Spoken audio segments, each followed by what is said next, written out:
As promised, I said I would share this with you as I repot or I pot up these cuttings. With me here.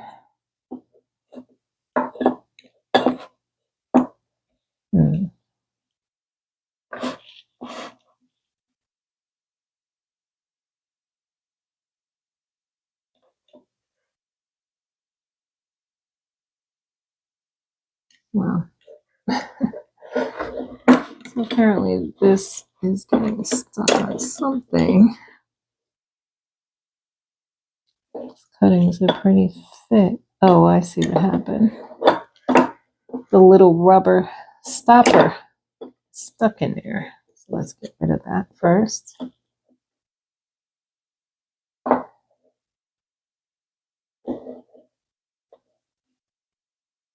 I hope you all are doing well today. I was out enjoying the weather a little bit.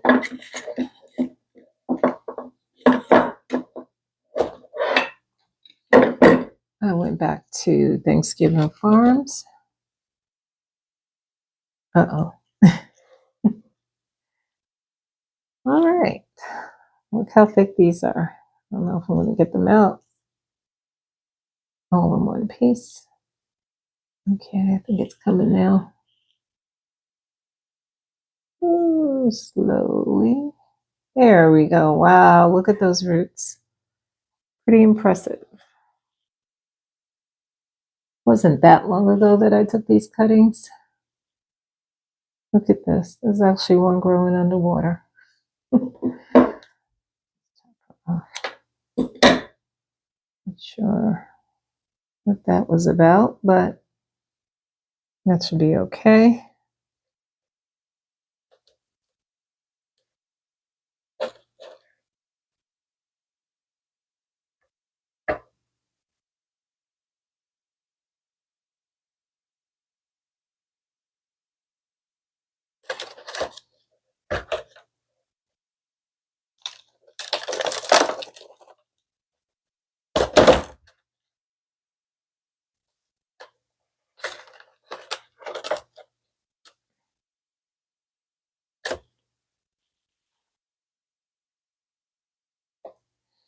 So as I was saying before, I went out to Thanksgiving Farms again.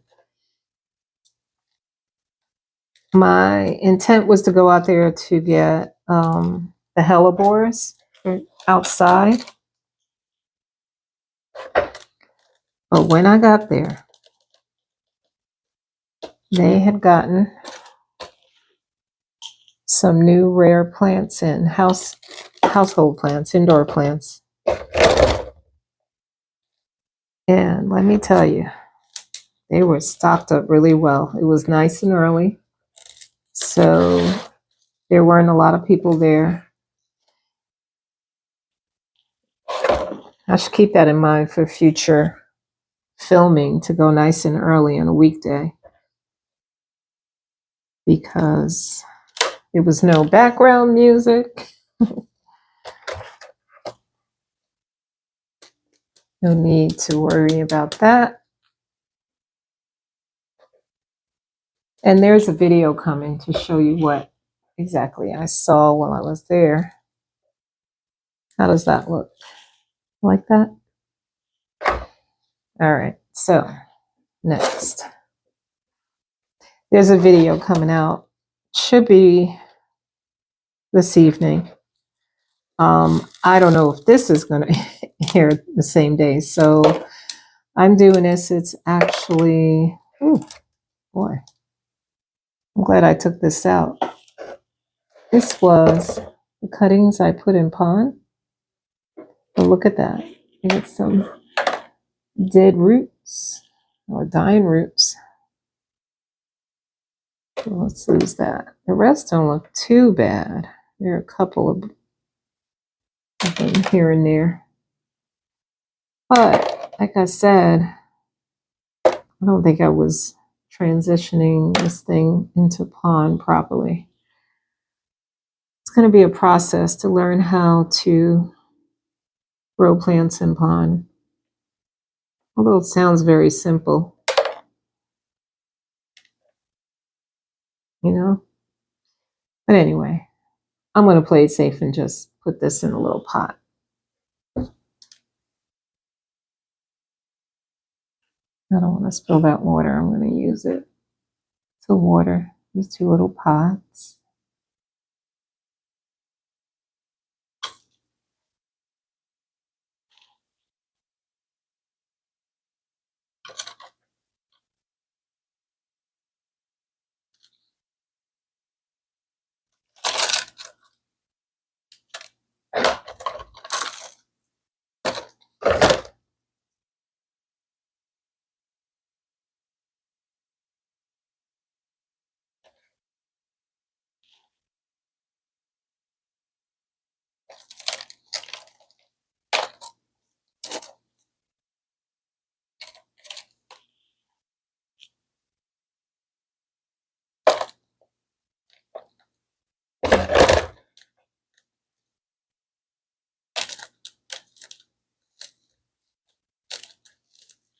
Of course, when you put new cuttings in water,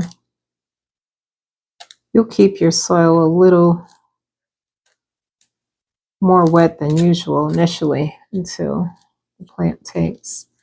But this thing has been sitting in a soggy environment there, so I don't know. I might just give it a day or two before I dampen this soil. This is the Argyrius, or whatever it's called. I'm just babbling. Sorry. It's a nice quiet day for me. Been enjoying that. Okay, remember now, this global green that I repotted, shared with you guys. Well, look at this. Look at all that. Guess who's getting chopped back? And by chopping it, let's see if I can adjust the camera a little so you can see it better. There you go. You get a better view of what she looks like. She's pretty full. She's got plenty of vines. It's a little thinner up top than initially, but that's okay. When I chop it back, it should stimulate some growth. And I may put some of the cuttings back in here. It's well hydrated, and that is when you should take cuttings after you've watered the plant.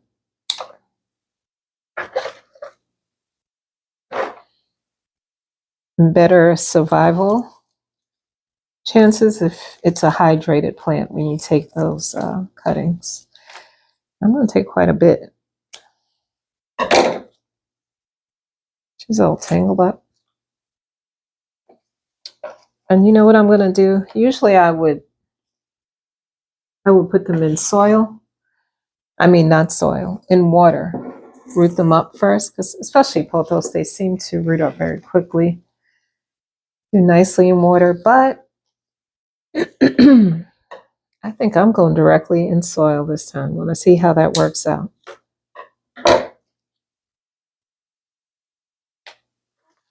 Okay. So I'm going to take a little bit off of that vine too. There we go. You could see the variegation. I haven't lost light yet. Soon, but hopefully you can appreciate that. Maybe I should turn the ring light on. My grow lights are about to cut off shortly. You can see it's getting good lighting sitting under a grow light. And I believe that's why I still have pretty decent variegation on this plant, at least on the newer leaves, seems. All looking good.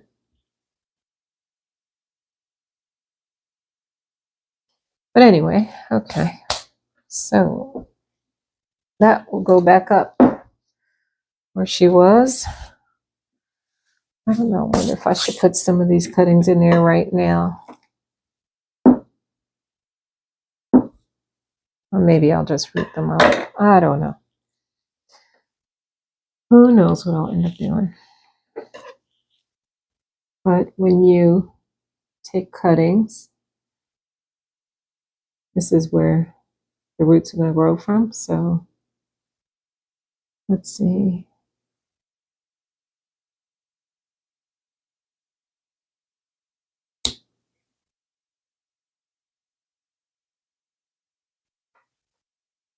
I'm going to stick that little baby in something. Let's see. We'll see what I'm going to do. I'll decide, hopefully, before long. I'll figure out if I want to stick them in water or directly in the soil. Maybe I'll do a little bit of both. How about that?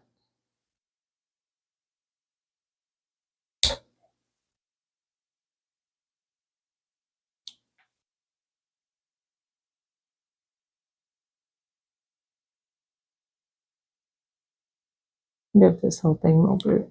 It's cute. We'll see. Let's just get these aside.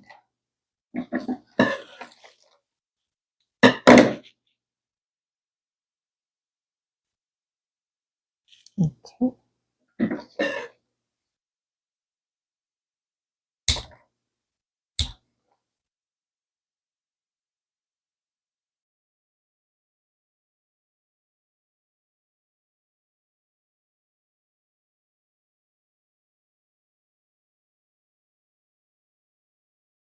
You see the variegation on this one?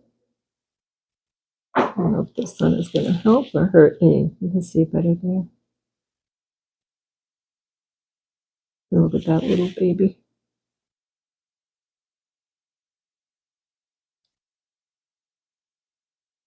I'll just start another little plant. Put these guys in there.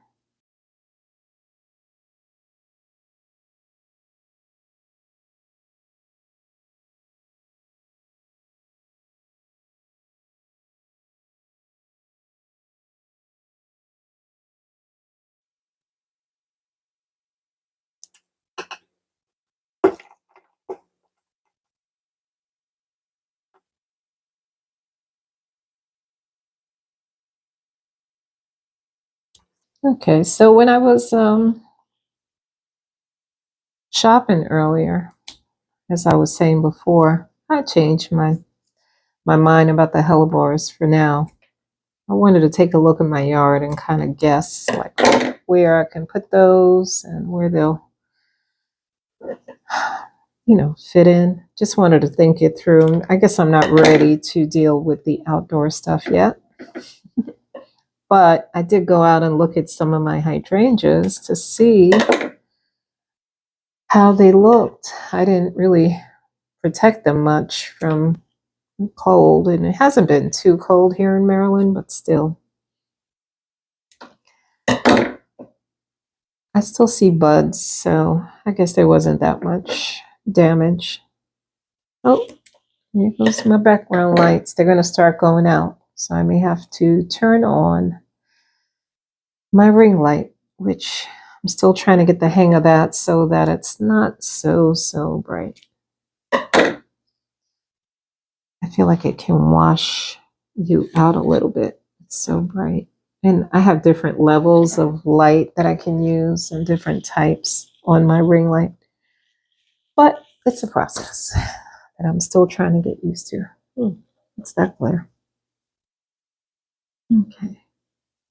So let's see. So we have these two done. I want to water those. Not this one will get watered right away. This one, we'll see. We'll see.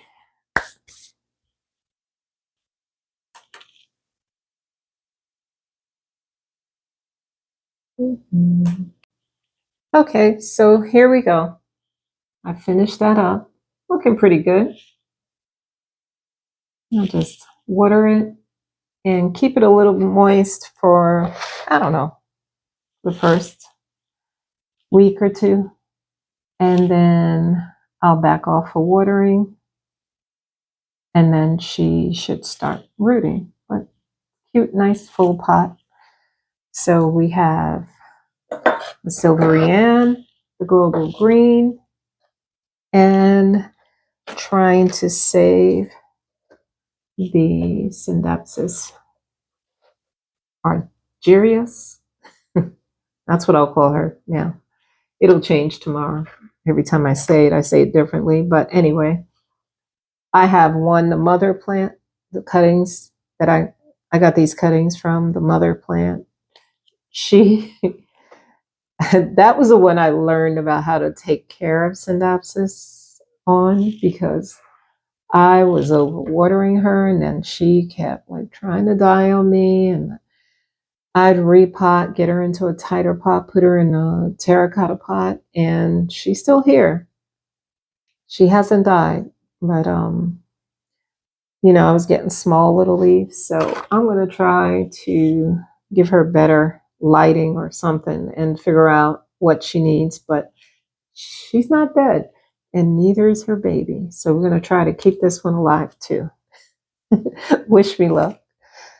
I tell you, you see the nice plants I have and stuff, but some of them are not so nice. So I'm trying to give you the real deal here. Now this one is Hoya Crinkle 8. I've had this one. She was in a little, 3-inch, 4-inch pot, something like that when I first got her. And she liked the lighting upstairs and in one of the bedrooms. I have like west facing windows in the back, and that's the best lighting for the plants who need the highlight in my house. So anyway, she was up there and she was growing, growing, growing. And then she started getting like really heavy. It's pretty heavy there. And she was falling out of the pot. And I put off repotting probably too long. But I finally got that done yesterday. Sorry I didn't share that with you. But I put some lava rocks, you can see right there on the top. It looks nicer that way, and it might help keep the plant grounded. I put her probably a little deeper, and once I'm just going to give her some time to get used to the new situation, and then I'm thinking of clipping this, propagating, and then putting it either back or starting a new plant. But just so it stays full up top, I like that look. And I love this. This plant is one of the Hoyas from, I believe, the Carnosa family. Some of the leaves kind of remind you, the little curly ones, it'll remind you of the Hoya compacta, in the Hindu rope, which I believe they're all Carnosas, right? So you'll see similarities to different ones. But this one is called Crinkle 8. For those little little impressions right here, depressions. I don't know what you would call that. Those little markings, there's 4 on each side of the leaf, totaling 8. So it's called the Crinkle 8. But anyway, just wanted to share that with you. Let's see, one more update. This is the Peace Lily I thought I killed off the other day. She's on this table so I can keep an eye on her. She's doing okay. She's got new growth here, as you can see. Little leaf coming up right there. But when I came home the other day, she was so sad looking, I thought she was a goner. But peace lilies, they can be very forgiving. You just can't let them go too long. But look at that. I don't want to lose that. Look at those beautiful leaves. You see, I have one yellow one down here and one here. I'm going to chop them off eventually, take them off. But yeah, so she's still living. Anyway, thanks for watching, guys. I hope I didn't bore you to death with my planty chores. I'll keep you posted on how these things do, and you have a wonderful weekend.